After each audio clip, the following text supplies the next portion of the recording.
Joo, sitä on vähän treenattu. Se on vaan vähän nolona tälle johonkin paikkoihin, ja sit sä oot silleen niinku, joo, viittis se näyttää, tai kun mä en oo ikinä käyttänyt, niin se on vähän niinku, se vie vähän tosta niinku uskottavuutta täältä niinku ilkeiltä tavalla, että vähän yrittää nyt näyttää. Kyllä mä sanon, että ainoa asia, mitä mä itse kaipoin, että tääkin toi mikro voisi mennä vaikka niinku PDM:n lisäksi. Mutta toisaalta se on teille hyvä, koska te saatte sillä niinku sitä lisälaitepyyntiä, missä oikeastaan nykyään se oikea kate on miettimään sitä nykyistä markkinameininkiä. Nämä laitteet ei niin läheskään välttämättä tuota niin paljon, kuin mitä niistä pidätte myyntiä, jos se on kaupeleita. Tietenkin mä olin hyvin paha ihminen ja julkaisin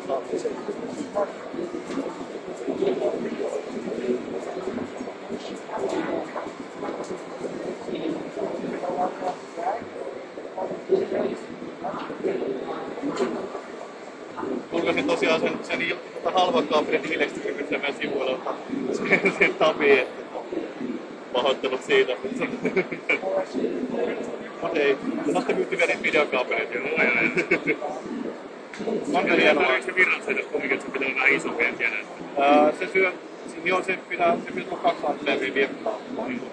Se on PDM-liittynyt, että siinä on USB 3, USB 2, HDMI, tai siinä on DisplayPort meidän HDMI, se tekee sellainen dokki, että se on DisplayPort ja HDMI, ja audiot kaikki yhdessä liittymässä. Tietyllä tavalla helpottaa sitä multimedia-dokkausta kuitenkin, jos jotain villaista